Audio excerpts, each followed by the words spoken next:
تو اپنے گھر کی حفاظت کر۔ جب ابراہا کی فوج مکہ کے قریب پہنچی تو اس کے ہاتھی آگے بڑھنے سے رک گئے۔ اس کے ہاتھی آگے بڑھنے سے انکار کرنے لگے اور پیچھے مڑنے لگے۔ انہوں نے آسمان کی طرف دیکھا، وہاں سے پرندے نمودار ہوئے جن کے پنجوں اور منہ میں پتھر تھے۔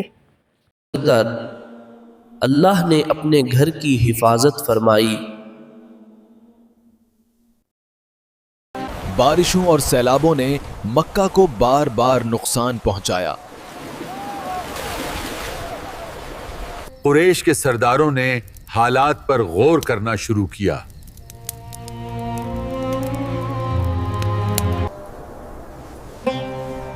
آخر کار فیصلہ ہوا کہ کعبہ کو دوبارہ تعمیر کیا جائے، لیکن شرط یہ تھی کہ تعمیر صرف حلال مال سے ہوگی۔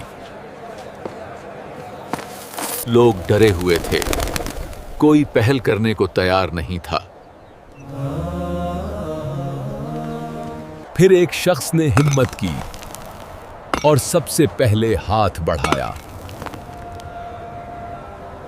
لیکن ان کے پاس وسائل محدود تھے۔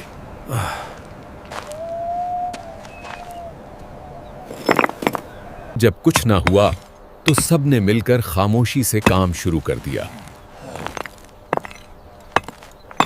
اس کے بعد قریش نے کعبہ کی تعمیر کا کام شروع کر دیا۔ اسی وجہ سے کعبہ کی لمبائی کم کر دی گئی۔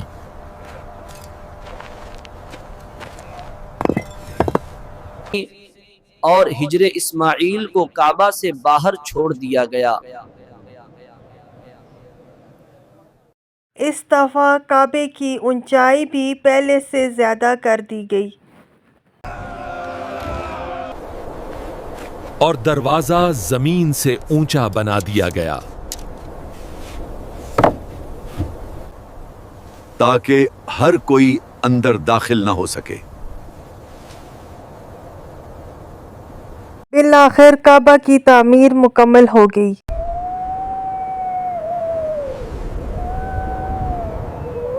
اب بات آئی حجر اسود کو رکھنے کی، جس کی وجہ سے قریش کے درمیان شدید جھگڑا شروع ہو گیا۔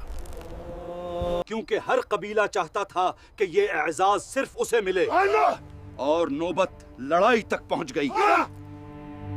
جب معاملہ بگڑنے لگا تو ایک بزرگ شخص ابو امیہ بن مغیرہ نے سب کو متوجہ کیا۔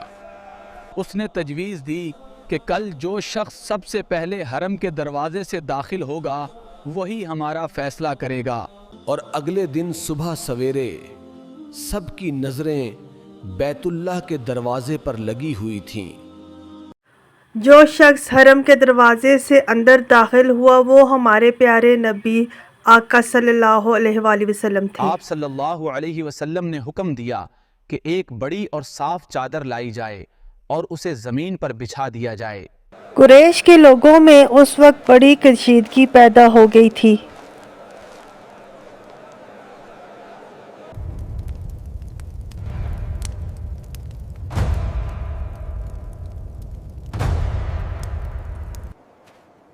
رسول پاک صلی اللہ علیہ وآلہ وسلم آگے بڑھے اور پتھر چادر پر رکھ دیا۔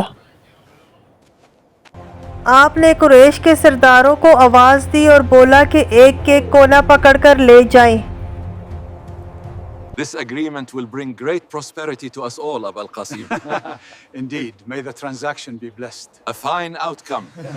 وہ سب مل کر بڑے فخر کے ساتھ پتھر کو کعبہ کی اس دیوار کے قریب لے آئے جہاں اسے لگانا تھا۔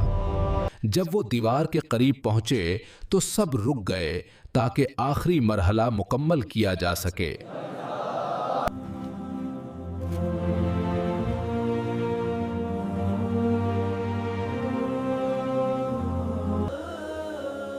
پھر اسی کعبہ میں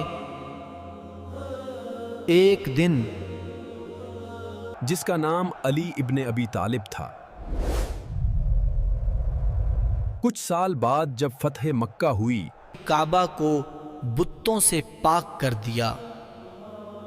اس وقت کعبہ کی دیواروں پر ہے، لیکن ایک دن اللہ تعالی نے آپ صلی اللہ علیہ وسلم کو حکم دیا 683 عیسوی میں جب عبداللہ بن زبیر رضی اللہ عنہ نے خود کو مکہ کا خلیفہ قرار دے دیا اور مکہ پر کیٹ پٹ یعنی پتھر پھینکنے والی مشینوں سے آگ بھرے ہوئے پتھر برسائیں۔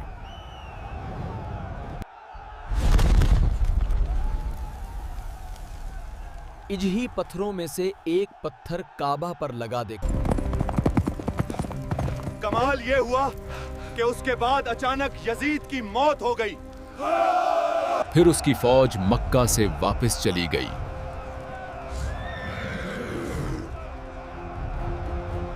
انہوں نے کعبہ کو بڑا کر کے حضرت ابراہیم علیہ السلام کی طرح مستطیل شکل میں بنایا، یعنی ہجر اسماعیل کو بھی کعبہ میں شامل کر دیا، اس کی اونچائی بھی بڑھا دی۔